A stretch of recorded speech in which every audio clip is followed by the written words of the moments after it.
જય શ્રીમન નારાયણ. રામાનુજદાસ શ્રીમાન ગટ્ટુ વેણુગોપાલ સ્વામી દ્વારા વર્ણન કરેલ શ્રીમદ ભગવદ્ ગીતાનું ગુજરાતી ભાષાંતર હું આપને કહી રહી છું. અધ્યાય 11 વિશ્વરૂપ સંદર્શન યોગ. શ્લોક 30. લેલિખ્યસે ગ્રસમાનઃ સમંતાત લોકાન સમગ્રાન વદનૈઃ જ્વલદ્ભિઃ તેજોભિરાપૂર્ય જગત્સમગ્રં ભાસસ્તવોગ્રાઃ પ્રતપંતિ વિષ્ણો. ઓમ. ગીતાચાર્ય શ્રી કૃષ્ણ પરમાત્મા અર્જુન સાથે આપણને બધાને વિશ્વરૂપ સંદર્શન યોગ શીખવી રહ્યા છે. અર્જુન શ્રી કૃષ્ણને પ્રાર્થના કરે છે, હે શ્રી કૃષ્ણ, હે વિશ્વવ્યાપી, તમે તમારી અગ્નિમય જીભો અને ધગધગતા મુખોથી સમસ્ત વિશ્વોને ચારે બાજુથી ખાઈ રહ્યા છો. હે શ્રી કૃષ્ણ, તમે એ બધા રાજાઓના રક્તથી રંગાયેલા તમારા હોઠ તમારી જીભોથી લૂછી રહ્યા છો. હે શ્રી કૃષ્ણ, તમે તમારા વિશ્વરૂપના ઉગ્ર સર્વવ્યાપી તેજથી સમગ્ર વિશ્વને ભસ્મીભૂત કરી રહ્યા છો.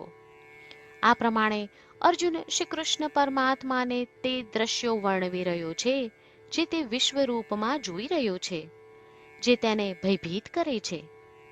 ચાલો આ સમગ્ર બ્રહ્માંડને શ્રી કૃષ્ણ પરમાત્માનું શરીર માનીએ અને આ સમગ્ર વિશ્વમાં સર્વત્ર શ્રી કૃષ્ણ પરમાત્માની ઉપસ્થિતિ અનુભવવાનો પ્રયત્ન કરીએ.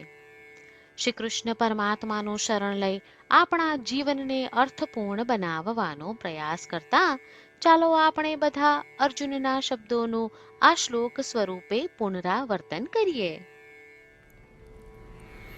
લેલિખ્યસે ગ્રસમાનઃ સમંતાત લોકાન સમગ્રાન વદનૈઃ જ્વલદ્ભિઃ તેજોભિરાપૂર્ય જગત્સમગ્રં ભાસસ્તવોગ્રાઃ પ્રતપંતિ વિષ્ણો. શ્રી કૃષ્ણ પરમાત્માએ આખી ભગવદ્ ગીતાનો સાર અધ્યાય 18ના શ્લોક 65 થી 70માં 8 ઉપદેશ દ્વારા કહ્યો છે. શ્રી કૃષ્ણ કહે છે, જે મારા આ 8 ઉપદેશ અનુસરે છે તે મને પ્રિય છે. એ સર્વે ભક્તોનું હું બધી જ રીતે રક્ષણ કરીશ. શ્રી કૃષ્ણ પરમાત્મા પાસેથી આખી ભગવદ્ ગીતા સાંભળ્યા પછી અર્જુન કહે છે, કરિષ્યે વચનમ તવ, એટલે કૃષ્ણ, હું તમારી આજ્ઞાનું પાલન કરીશ, તમે કહો છો એમ કરીશ. અને આથી જ શ્રી કૃષ્ણએ દરેક પ્રકારના યશ અને વિજય અર્જુનને આપ્યા છે. તો ચાલો આપણે પણ પરમાત્માને 8 વાતો પાળવાનું વચન આપીએ. પરમાત્માને આપેલા વચનથી મોટી કોઈ પૂજા, તપ કે યજ્ઞ નથી. 8 પ્રતિજ્ઞાઓ જે આપણે લેવી જોઈએ તે હું હવે કહું છું. આપ સૌ પણ એનો મન અને હૃદયથી વિચાર કરો.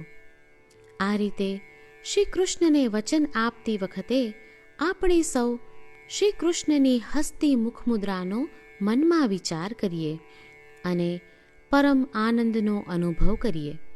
જય શ્રીમન નારાયણ. આપણા 8 વચનો આ પ્રમાણે છે.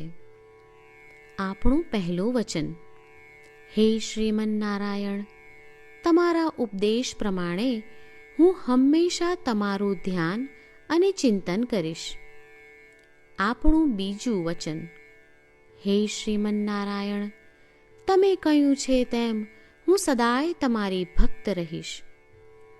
આપણું ત્રીજું વચન, હે શ્રીમન નારાયણ, હું મારા કર્મો તમને સંતોષ થાય તેમ અને તમારી સેવા માટે કરીશ. આપણું ચોથું વચન.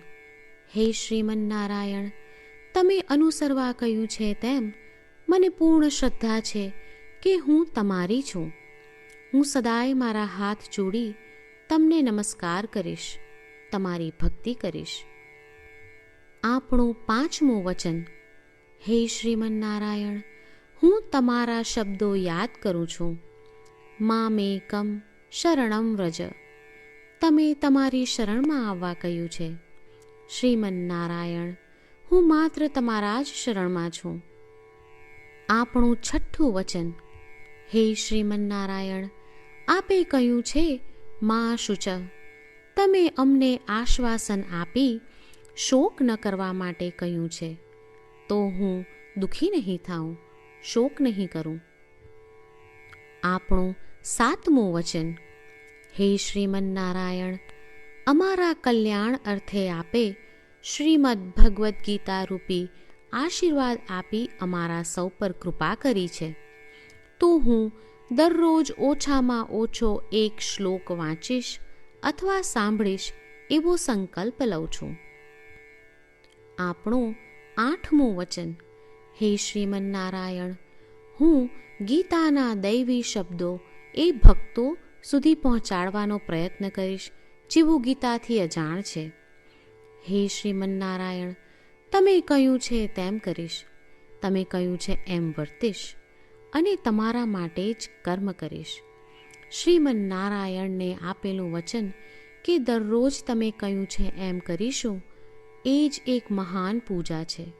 તો ચાલો આપણે સૌ દ્રઢ શ્રદ્ધા સાથે પ્રભુ પાસે એક સંકલ્પ લઈએ. શ્રીમન્નારાયણ, કરીશ્યે વચનમ તવ. શ્રીમન્નારાયણ, હું તમારી આજ્ઞાનું પાલન કરીશ. સર્વમ શ્રી કૃષ્ણાર્પણમસ્તુ. જય શ્રીમન્નારાયણ. લેલિખ્યસે ગ્રસમાનઃ સમંતાત લોકાન સમગ્રાન વદનૈઃ જ્વલદ્ભિઃ તેજોભિરાપૂર્ય જગત્સમગ્રં ભાસસ્તવોગ્રાઃ પ્રતપન્તિ વિષ્ણો. ઓમ લેલિખ્યસે ગ્રસમાનઃ સમંતાત લોકાન સમગ્રાન વદનૈઃ જ્વલદ્ભિઃ તેજોભિરાપૂર્ય જગત્સમગ્રં ભાસસ્તવોગ્રાઃ પ્રતપન્તિ વિષ્ણો.